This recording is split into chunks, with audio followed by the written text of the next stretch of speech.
All right, I'm in the Glenmonarch 9-hole cup. It is Thursday. This is these 9-hole cups. You have two qualifying rounds, so you take a big risk if you go out and you try and qualify on Friday because you really got to get it done. So because these holes aren't in rookie and we're not getting any, we have no opportunity to practice them. If you qualify today, and you're not gonna, you got to go in with kind of what you go in with. You're not going to be able to do it. So what I'm doing is I'm taking one for the team, and I'm not really posting or advertising these holes on any of the normal areas that I advertise that I've shot around. It's just for pretty much the people that are already subscribers, and just trying to shoot like pure practice rounds and demo and try some stuff and pull out some bigger stuff just to see what happens, so that maybe you can learn from my mistakes in this. I'm not so concerned about getting the ball in the hole or taking those short iron shots to try and get the score. What I'm looking at is what it's taken to get out there and where I'm at in my red line, and what happens if I bring out a big ball and I try and do a max overpower shot, or what happens when I do the max overpower hooks and what that looks like. And so I'm just trying to demo these shots to give you guys and myself a better shot coming into the weekend round, so we have a little bit better game plan. So I've already posted in my practice account, I posted all 9 holes and kind of a little recap on it. So if you're watching these holes expecting to see full demo shots, you're probably not going to get it. I probably won't do that until you see the qualifying. So if you're watching these and there's another playlist that says qualifying, those are the ones you want to look through that are going to show you like the full demo where I was really being serious trying to make those shots.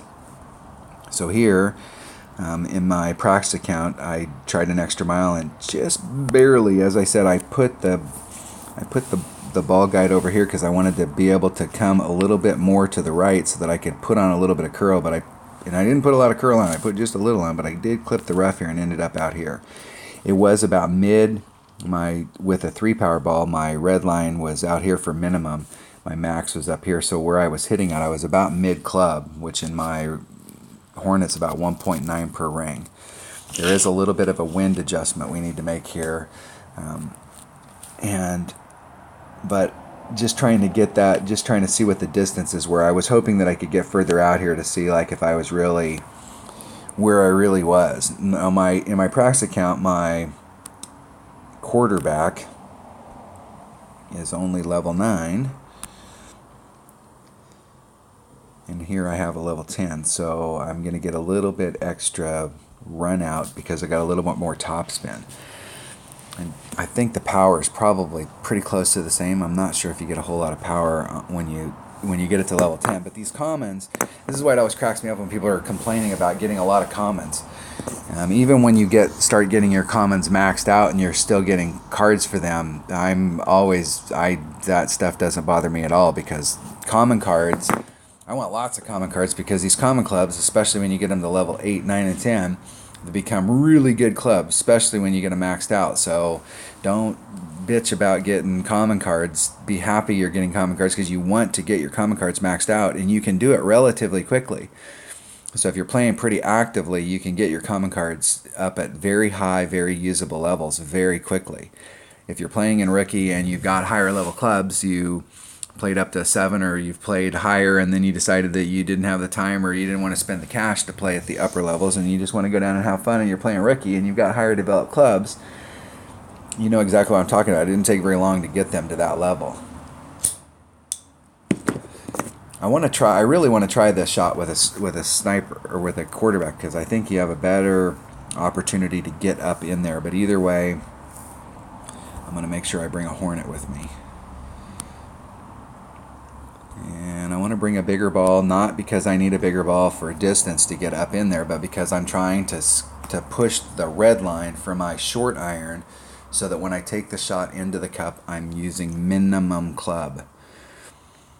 So, a lot of times we think of bringing out a bigger ball, or when you're seeing other people demo these shots, they're bringing out a bigger ball and it's all about distance. Here, it's not about distance.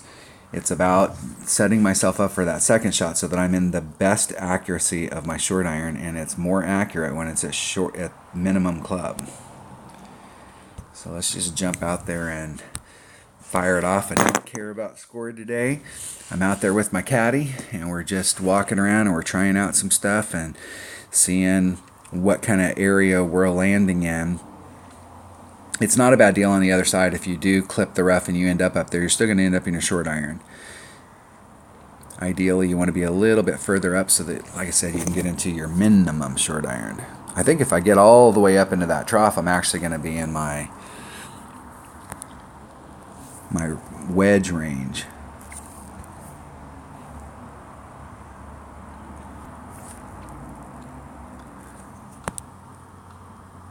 I want to ride right along that line. We're going to do a 10% pull here, so that'd be 4, 6. So about 4.5 rings. And then I want to put just a little bit of curl on it. And last time I put about that much and it was too much. So I'm going to put just a little bit of curl just to bring me back into the fairway. Hitting it great on the right, which took out just about all that curl. So I should be right along the line here.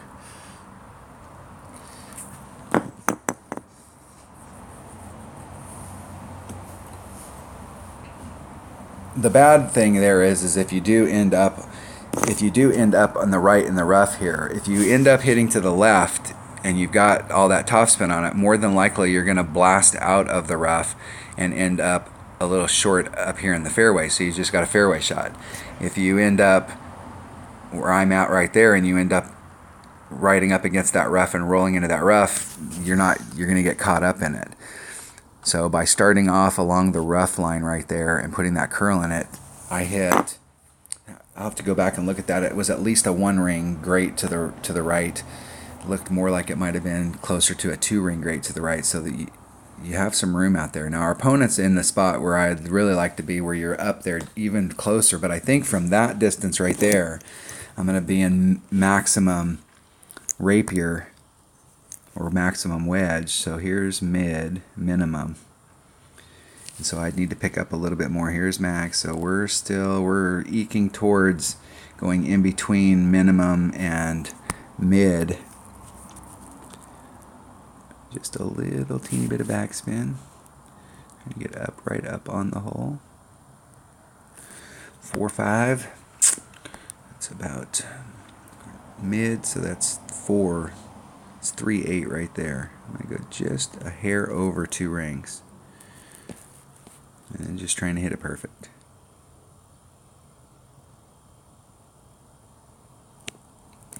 Got some serious lag on that second time by. And in the hole. That's the deal, is getting up in there. So what I did right there is I actually shorted that a little bit. I took out a little bit of wind. I took out, instead of adding on some wind, I took out some wind. So normally there I would have done, if you did a 4-5 and it's 1.9 per ring at mid club, that's 3-8. That leaves me 7. So that would have been normally 2 and maybe a little over 1/3 of a ring. But if I took off 10%, that put me at 4. That'd be just a sliver over 2 rings. So that little bit of difference right there is the width of the cup. So if I hadn't taken off that 10%, I would have been to the left of the cup and missed it. So I think there we will need to take off a little bit of wind. Normally we do. So that's the deal, is we hear this all the time where it's like, oh no, you've got to add on for wind because it's downhill. Well, there's a lot of these shots that are uphill. So if they're uphill and we're adding when we're going downhill, that means we have to subtract when we're going uphill. I'm going to not let my opponent practice. I'll forfeit. Tell you, if I get the hole number 5 and I make that eagle right there, I may switch my tune, but I'm starting off with an eagle. You want to have a good qualifying round, and it's not good to push it to the point where you're qualifying on the very last day. And since we only have 2 days to qualify in these 9-hole cups, you do kind of want to get a good round going. But my intent is here to practice, so I'm going to continue that. But if I get to hole number 5 and I get that eagle on hole number 5, I I may play serious to hole number 6. I can always forfeit the last 3 and try and drop myself out of contention. All right, that was hole number 1 of the Glenmonarch 9-hole cup. Thanks for watching.